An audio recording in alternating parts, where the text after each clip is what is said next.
Welcome back everybody, Yawgmoth the Rogue here with another exciting guide.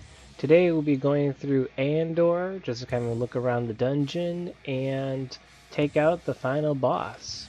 I've sent my group in ahead of time, so let's go and rendezvous with them. So in the first couple areas can be soloed, they're not too difficult. I'd recommend you have around at least 50,000 hit points and associated mana points if you're a caster. A lot of wizards like to solo here because the monsters have low enough hit points and MPND does good damage. You could probably kill them in 1 to 2 hits.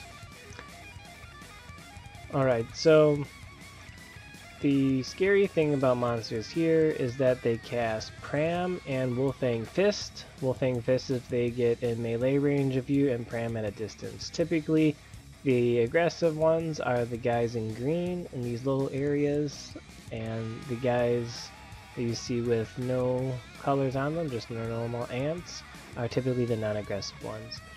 We can see these little cat slug things. There's two kinds, there's one in green and one in red. If they are next to you and you're not invisible, they will kill you in one shot. If you kill them, they have low hit points. They will also kill you upon their death, so they kind of have a death knell. So one way of going through here, if you're not very confident on your ability to hide, I recommend hiding between each room, but you can usually go about 2 rooms before needing to rehide. I'm always rehiding near a door, so that way if I mess up and I don't rehide well enough, I can run through the door quickly and rehide in the other room and then get through the door again and lose aggro. And if they do pram me while I'm next to a door, I just kind of spam run through the door, and as long as they cannot kill me in one shot, I will get through the door, I'll be able to rehide and come back. So in these maps, the monsters will cast AO Sith on the entire party if any one member of the party is invisible and any other member of the party is uninvisible. So if you're walking through with a group, I usually like to let my group go ahead of me, because if I mess up a rehide, I don't want them to all get AO Sith and then die, because rehiding them while they're all getting aggro is a troubling matter. Because as we get deeper, we can see that there are no more of the guys that have no additional features like swords or green, and everybody will look different. Like we have the green guys, we have guys with swords and shield, we have the brown guys. They are all aggressive. So if I mess up hide and they see me, they will AO Sith the entire party and immediately all aggro them. So if you're leading weaker characters through here, or if you guys are not set up in a good spot and you all get swarmed, it can mean a whole party wipe. So because that is an issue, if that ever happens, I definitely highly recommend just teleporting out. So if you're part of a group and you're walking through like I am right now, and if you get AO Sith out of hide, just spam a song to get out of there. So here we are in the first safe area. So this is area 70. You can see on the map that it is a black map area. So the black spots are waiting rooms. So 70 will lead into the waiting room 80. You might have noticed in the waiting room 1 that is black on the map, and in waiting room 80 there will be wizards. For 250,000 gold, they'll cast a 10-minute hide spell on you. This hide spell will last barely long enough for you to get from one waiting room to the other, and then from 80 to the boss room. So if you're quick and you don't make any mistakes, you can get through the entire map for 500,000 gold straight to the boss room. Since I'm a pure rogue, I'm able to save my party some money by casting the hide trinket on them, and then they can go.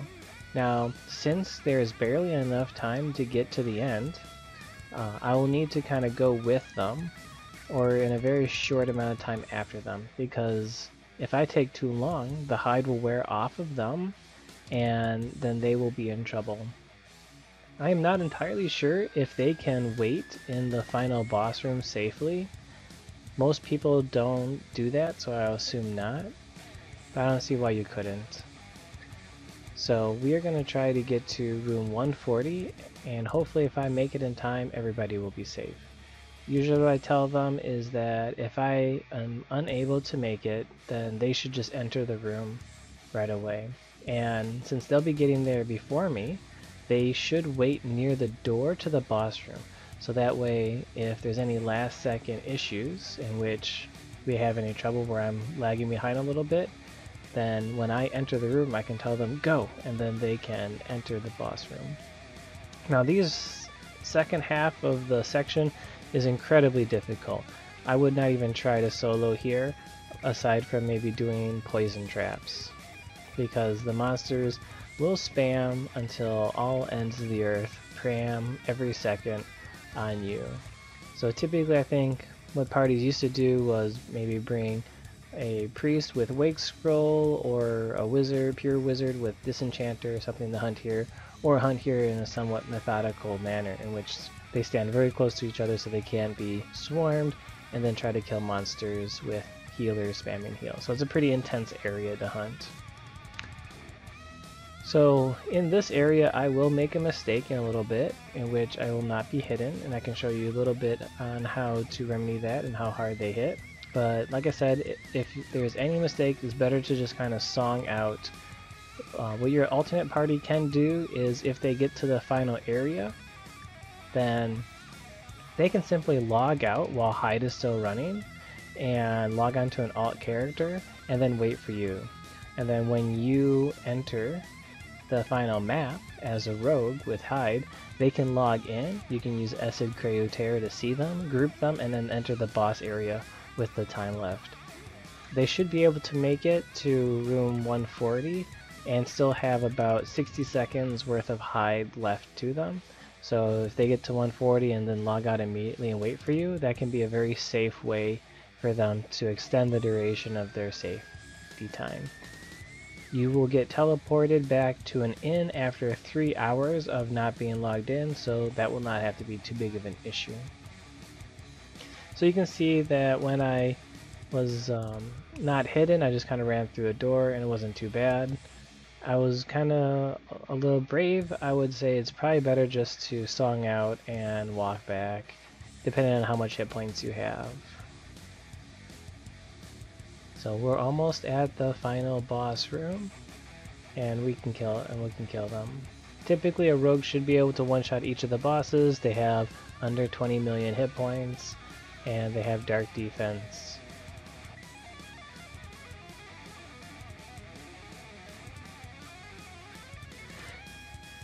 So you can see I barely made it, my group unhidden, so I immediately get an AO Sith. So now I'm telling them to run into the next room, and then we're entirely in the next room together. So if one person enters the room, the whole party is automatically teleported into the final boss room. So that is pretty nice. So now this is a pretty safe area. The boss isn't aggressive yet. You have to start the fight, so you can have everybody get into position and stuff. I will be using Froster on the boss initially because he does cast AO Sith on himself. The boss will cast a poison on you, and in previous experiences that poison will kill you rather fast. It looks kind of like a cursed tune. I recommend AO poisoning it immediately, especially if you plan on soloing here. But I don't think you can solo both bosses since it takes 2 different people to activate each boss. So after I activate the king, I will be unable to activate the queen, and somebody else will have to activate the queen. So to activate the boss, you simply have to attack the queen. She's standing right there. So then I'll get a pop-up, and then here's the king.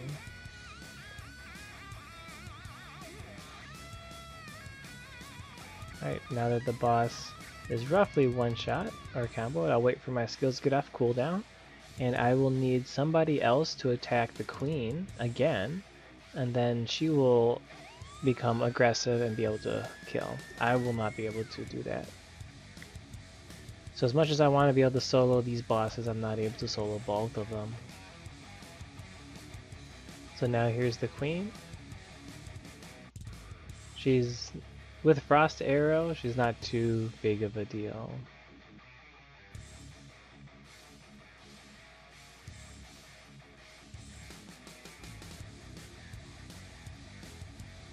You can see she does not hit for very much damage. I don't have any buffs on me, so, but I do have the best armor in the game, so that helps to mitigate some of the damage. She was an endgame boss for ability levels 40, I believe, 50, around there.